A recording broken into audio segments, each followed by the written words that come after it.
Olá, gente. Então, eu sou o professor Rodrigo Del Pulpo, professor da Universidade Federal Fluminense, professor de Economia.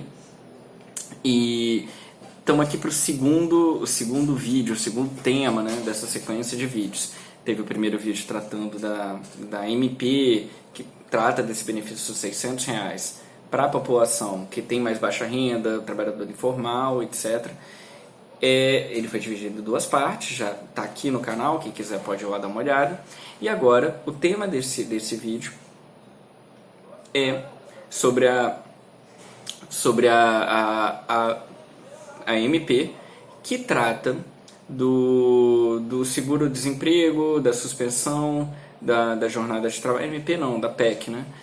Que trata da suspensão da jornada de trabalho, ou da redução da jornada de trabalho e seu complemento. Qual é o objetivo dessa MP? Ela tem dois objetivos, atende a dois objetivos que são importantes quando a gente está pensando no enfrentamento da crise. Um é o de novo, esse está sendo sempre se bate na tecla do garantir o isolamento. As pessoas têm que ter renda para poder garantir o isolamento. E tem um segundo, que é importante, que é se não é feito nada, se o governo não adota nenhuma política pensando nesse momento específico, a gente vai ter um aumento estrondoso do desemprego e consequências sociais, caos social que é decorrente disso. Isso eu estava dizendo ali no vídeo anterior também, quem quiser dar uma olhada lá. Mas no caso aqui da MP, quando pensa nos contratos de trabalho, a gente está pensando em trabalhadores que são formalizados. Então, são trabalhadores que estão em condições melhores do que aqueles que vão receber os R$ 600, que são trabalhadores sem vínculo formal.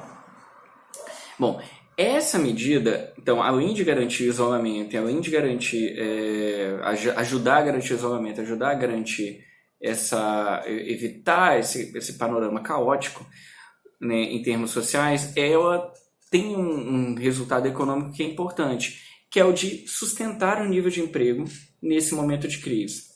Que vejam, qual que é a tendência se não é feito tomada nenhuma medida? A gente já sabe que esse período de isolamento vai ser longo, a gente já sabe que vários serviços não essenciais vão ser paralisados por muito tempo, e a gente sabe que quando esses serviços não essenciais voltarem, as pessoas não vão consumi-los no mesmo nível que antes.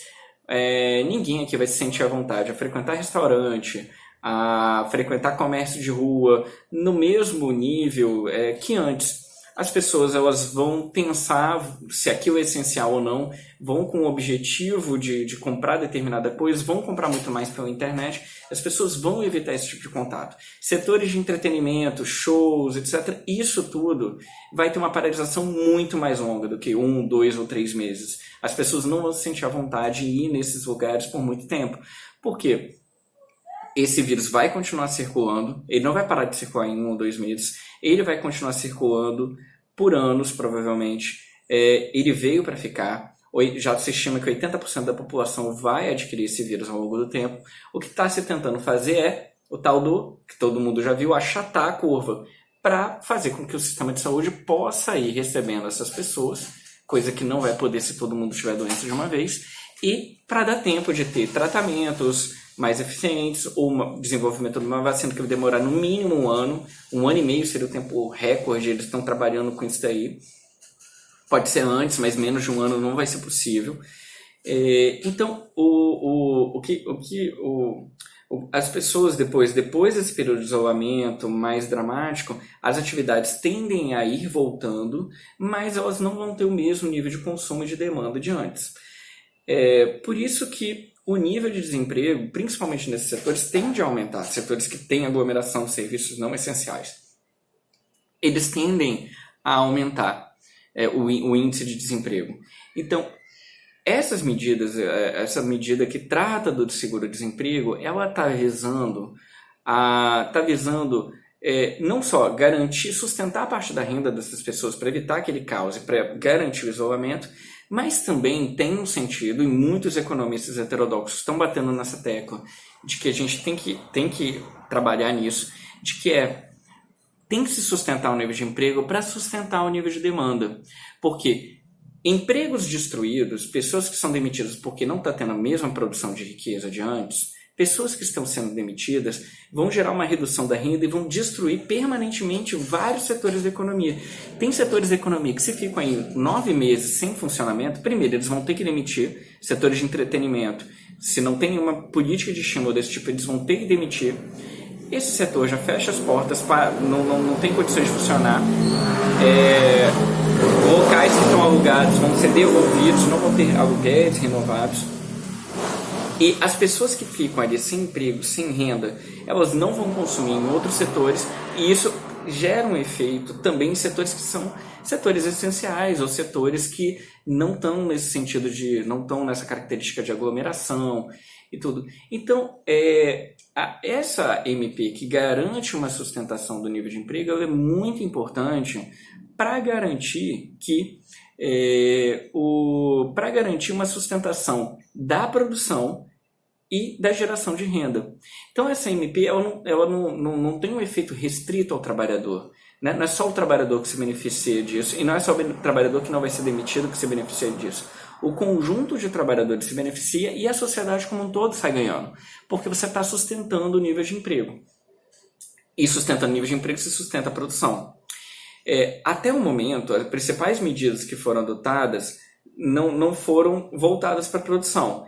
Elas não foram voltadas nem para os trabalhadores, porque essas medidas dos R$600 e da flexibilização de jornada de trabalho, elas estão voltadas ali para os trabalhadores muito parcialmente, mas atendendo muito mal os trabalhadores ainda. A principal medida que foi adotada, que consumiu maior volume de dinheiro até o momento, foi o socorro que foi feito ao sistema financeiro.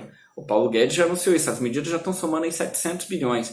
Bom, mas o que são 700 bilhões? São 100 bilhões, 150 bilhões aproximadamente, das MPs que tratam do trabalho, da flexibilização de jornada de R$600, 150 bilhões, e 600 bilhões para o sistema bancário, através de um conjunto de medidas que atende o sistema bancário. Num vídeo futuro, se tiver perguntas, eu posso falar disso, mas não é o objetivo no momento. Mas vocês podem procurar nos jornais de grande circulação das medidas que tratam de flexibilização do compulsório sem nenhuma contrapartida, e um conjunto de medidas que foram adotadas visando os bancos. Na sexta-feira teve mais uma, eu vou comentar isso no vídeo sobre a PEC do Orçamento de Guerra, que é o próximo vídeo, que são voltados para os bancos e para os trabalhadores. Essas medidas que são remendos, mas que não conseguem atacar o problema da maneira como deveria ser atacado, está muito aquém ainda que seja um alívio, e não tem nenhuma medida voltada para a produção.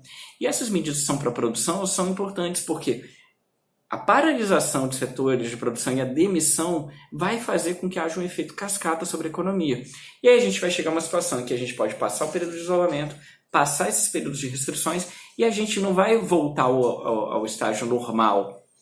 Se engana que quem pensa que isso aqui essa crise do coronavírus é um choque exógeno, como vai se dizer na economia, e passado esse choque tudo volta ao normal. A economia está na trajetória, tem um choque que está na trajetória, tem um choque que cai, depois volta ao normal.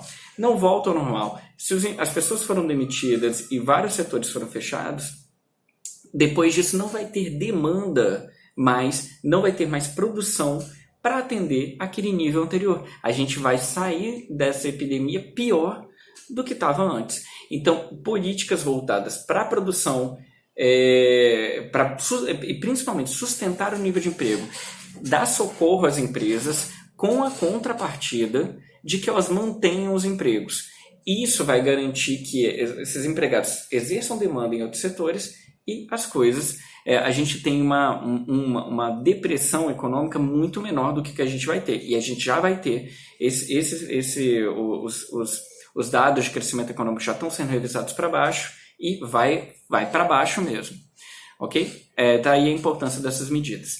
Bom, se vocês têm alguma dúvida, alguma pergunta, alguma coisa não ficou clara, ou que querem um outro elemento, algo a mais acrescentar, deixa aqui seu comentário, bota aí a sua pergunta, que isso pode servir para vídeos futuros. Tá bom? Até daqui a pouco.